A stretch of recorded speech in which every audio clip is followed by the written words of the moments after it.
Hi, I'm Roxana, and today's lesson is going to be on how to trim your cat's nails and tips and tricks on how to get them used to it, as well as how often you should trim their nails, and tips and tricks on what kind of clippers and what's easiest for you and for your pet.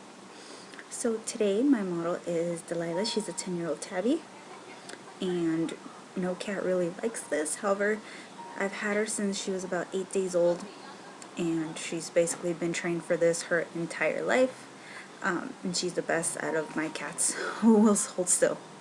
So normally what I do and what I found easiest was human nail trimmers. So these are your run-of-the-mill, you can get them at any beauty supply store, nail trimmers that you would use for your own nails.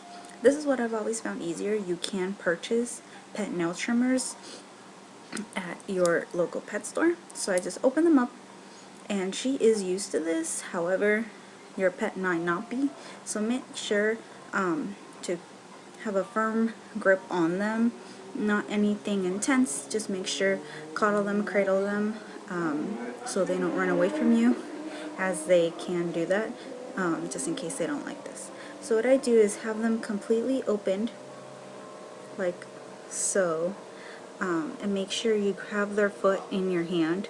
And so how the nail on a cat works is they're retractable, so you'd have to push on their paw pad. So if you look underneath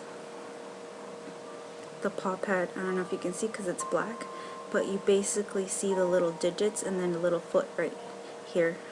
So you see each little digit on here, so you have to push down on it, on the digit, and so the claw comes out. So that's kind of what the little claw looks like. She doesn't need much tipped off because I do them pretty regularly. However, we are going to tip the sharp little point. As you can see right there, it starts to curve, and that's the part we're going to cut. There is a blood vessel, so it's called the quick, and if you do cut that, they will bleed.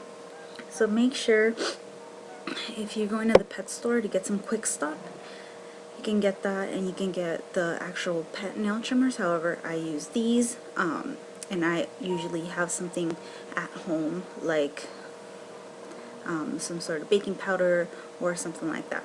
Okay, so we're going to push down on the digit, and what we're literally going to do is tip the edge of the nail, just like that. So it's very easy, and you can see it's a lot shorter, and I did not hurt her. It's not to the point where it's going to make her bleed.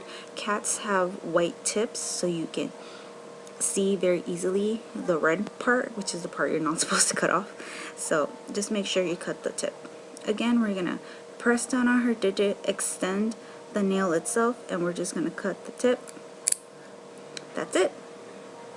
So they have usually 4 digits on each foot. There are polydactyl cats, which polydactyl basically means they have 8 toes. Mine has normal toes.